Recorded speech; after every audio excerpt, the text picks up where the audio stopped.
औज़ुबिल्लाहिमिनश्शैतानिर्रजीम बिस्मिल्लाहिर्रहमानिर्रहीम।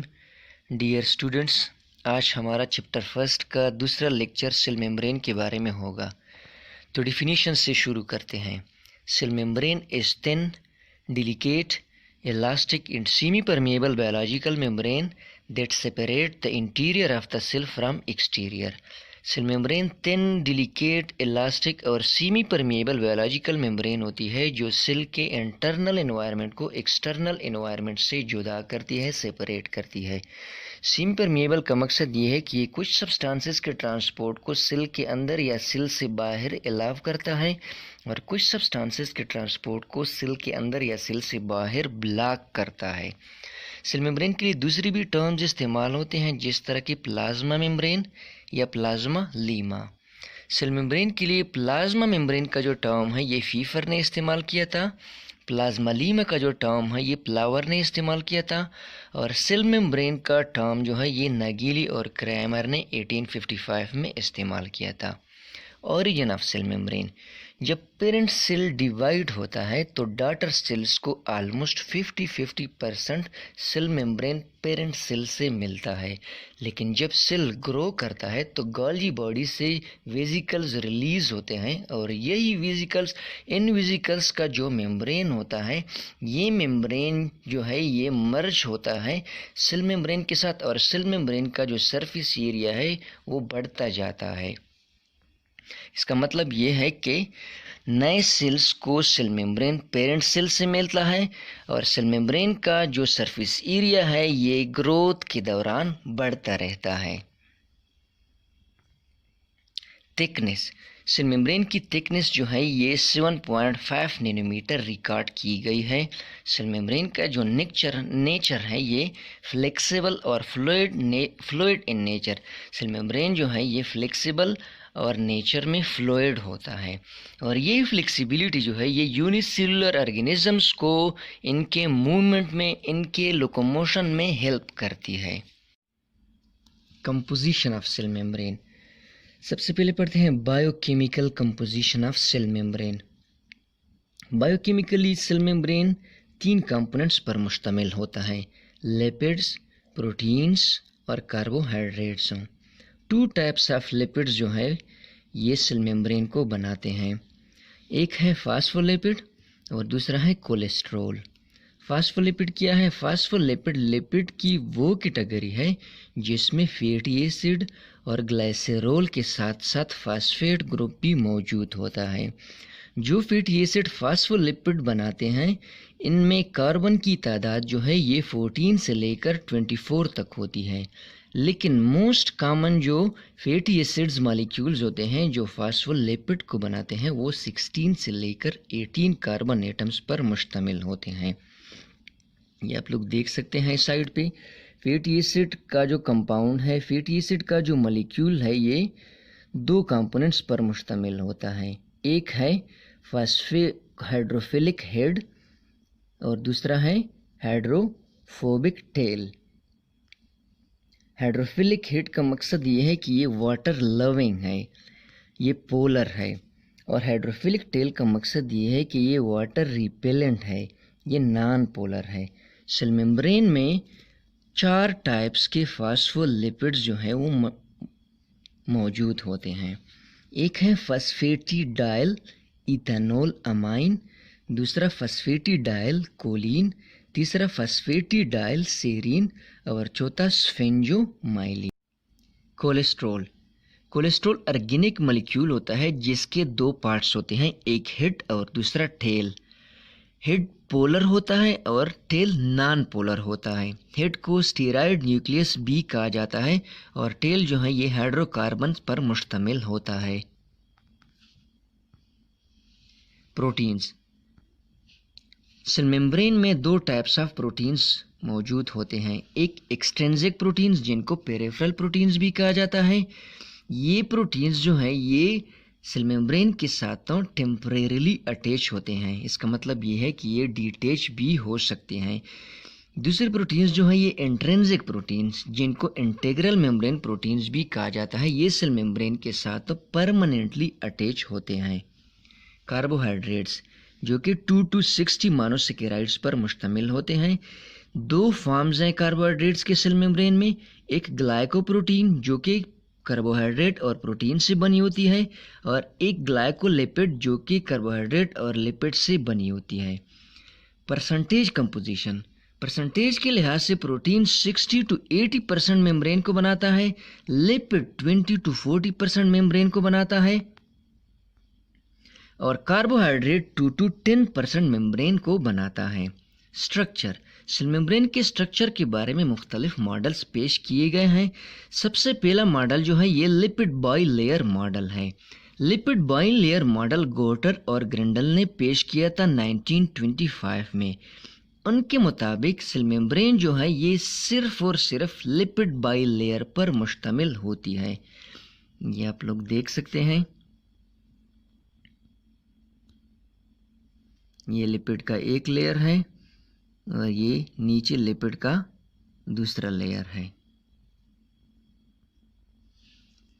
Sandwich model, इस model को डेनेली और डॉसन ने 1935 में पेश किया था। इस मॉडल के मुताबिक सेल मेम्ब्रेन का स्ट्रक्चर लिपिड बाइलेयर पर मुश्तमिल होता है और इस लेयर पर प्रोटीन की एक कंप्लीट शीट जो है मौजूद होती है, और ये शीट जो है पोरस होती है। इस शीट में पोर्स होते हैं, इस शीट में चैनल्स होते हैं जिसके through material into the cell and out of the cell transport करते हैं। ये आप लोग देख सकते हैं।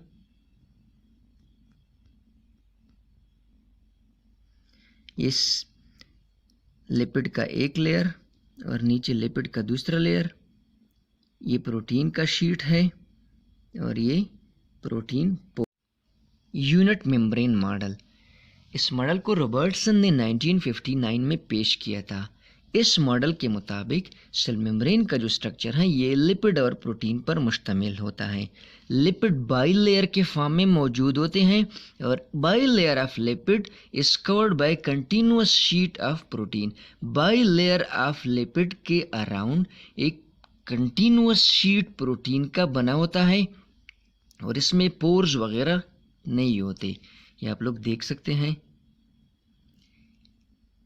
ये लिपिड का एक लेयर, ये लिपिड का दूसरा लेयर, और ये देखें प्रोटीन का कंटिन्यूअस शीट जिसमें पोर प्रोटीन्स वगैरह मौजूद नहीं है। चौथा मॉडल फ्लूइड मोज़ेक मॉडल है जो कि मोस्ट एक्सेप्टेबल मॉडल है, जिसको सेंगर और निकोलसन ने 1972 में पेश किया था। इस मॉडल के मुताबिक सेल मेम्ब्रेन फास्फोलिपिड बाइलेयर पर मुश्तमिल होता है और फास्फोलिपिड बाइलेयर जो कि सी की तरह होता है। इस सी में प्रोटीन मॉलिक्यूल्स जो कि आइसबर्ग की तरह होते हैं, जिस तरह आइसबर्ग सी में फ्लोट करता है इस तरह फास्फोलिपिड बाइलेयर में प्रोटीन मॉलिक्यूल्स फ्लोट करते हैं। ये आप लोग देख सकते हैं सेल मेम्ब्रेन का स्ट्रक्चर। ये ग्लाइकोप्रोटीन मॉलिक्यूल्स हैं जो कि प्रोटीन और कार्बोहाइड्रेट से बने होते हैं। ये ग्लाइकोलिपिड मॉलिक्यूल हैं जो कि लिपिड और कार्बोहाइड्रेट से बने होते हैं। ये पूरा फास्फोलिपिड बाइलेयर है। ये प्रोटीन चैनल्स हैं और ये कोलेस्ट्रॉल मॉलिक्यूल्स हैं बिटवीन फास्फोलिपिड बाइलेयर। ये इंटीग्रल मेम्ब्रेन प्रोटीन्स हैं और ये पेरिफेरल मेम्ब्रेन प्रोटीन्स हैं। ये साइटोस्केलेटल फिलामेंट्स हैं, साइटोस्केलेटल फाइबर्स हैं जो कि मेम्ब्रेन प्रोटीन्स के साथ। Fluid nature of cell membrane, fluid nature of cell membrane depend करता है नेचर ऑफ फैटी एसिड और कोलेस्ट्रॉल पे। सेल मेम्ब्रेन में दो टाइप्स के फैटी एसिड मौजूद होते हैं, एक सेचुरेटेड और दूसरे अनसेचुरेटेड। अगर सेल मेम्ब्रेन में सेचुरेटेड फैटी एसिड एबंडेंट है तो ये मेम्ब्रेन लेस फ्लूइड होगी, मोर डेंसर और मोर विस्कस होगी। क्योंकि सेचुरेटेड फैटी एसिड मॉलिक्यूल्स की पैकिंग क्लोज होती है, ये एक दूसरे के नज़दीक होते हैं। जिस तरह सॉलिड के मॉलिक्यूल एक दूसरे के नज़दीक होते हैं, टाइटली पैक होते हैं, इस वजह से सॉलिड फ्लो नहीं कर सकता। और लिक्विड जो है उनमें मॉलिक्यूल्स थोड़े से दूर होते हैं, उनकी फ्लूइडिटी ज़्यादा होती है और फिर गैस की उनसे भी ज़्यादा होती है। इसी तरह अगर सैचुरेटेड फैटी एसिड एक सेल मेम्ब्रेन में एबंडेंट है, तो चूंकि सैचुरेटेड फैटी एसिड मॉलिक्यूल्स एक दूसरे के नज़दीक होते हैं, तो एबंडेंट सैचुरेटेड फैटी एसिड्स एक मेम्ब्रेन को लेस फ्लूइड, मोर डेंसर और मोर विस्कस बनाएगी। ऑन द अदर हैंड, अगर एक मेम्ब्रेन में अनसैचुरेटेड फैटी एसिड एबंडेंट है, तो चूंकि अनसैचुरेटेड फैटी एसिड की मॉलिक्यूल्स एक दूसरे से फासले पर होते हैं, इनके दरमियान स्पेसेस होती है, तो ये मेम्ब्रेन को मोर फ्लूइड, लेस डेंसर और लेस विस्कस बनाएगी। Nature of cholesterol, nature and concentration of cholesterol. Cholesterol के दो पार्ट्स होते हैं, एक हेड और दूसरा टेल। हेड जो है ये पोलर होती है और टेल जो है ये नॉन पोलर होती है। पोलर पार्ट ऑफ कोलेस्ट्रॉल जो है ये फास्फोलिपिड के साथ हाइड्रोजन बॉन्ड बनाती है, और ये हाइड्रोजन बॉन्डिंग जो है ये सेल मेम्ब्रेन को फ्लूइड नेचर देती है। ये आप लोग देख सकते हैं, ये अनसैचुरेटेड फैटी एसिड है। अनसैचुरेटेड फैटी एसिड जहाँ पे डबल बॉन्ड होता है और ट्रिपल बॉन्ड होता है, वहाँ पे किंक सा बन जाता है, स्पेस सी आ जाती है, जिसकी वजह से मेम्ब्रेन में फ्लूइडिटी आएगी। Function of cell membrane, function of protein in cell membrane.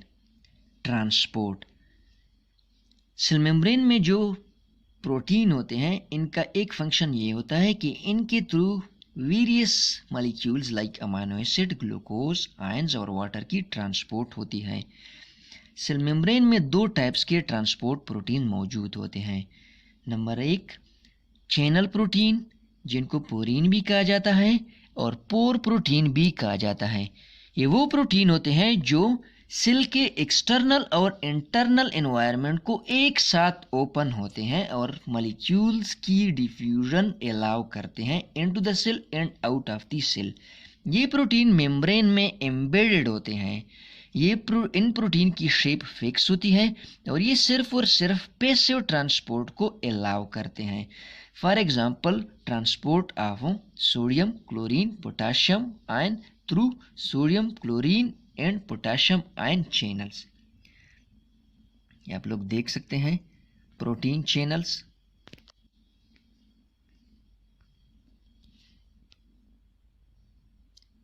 ये चैनल प्रोटीन्स हैं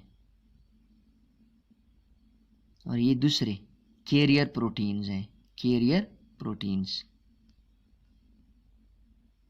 कैरियर प्रोटीन्स, कैरियर प्रोटीन जिनको कैरियर परमेजेस भी कहा जाता है, ये वो प्रोटीन होते हैं जो आइदर सेल के इंटरनल एनवायरनमेंट की तरफ ओपन होते हैं या सेल के एक्सटर्नल एनवायरनमेंट की तरफ ओपन होते हैं।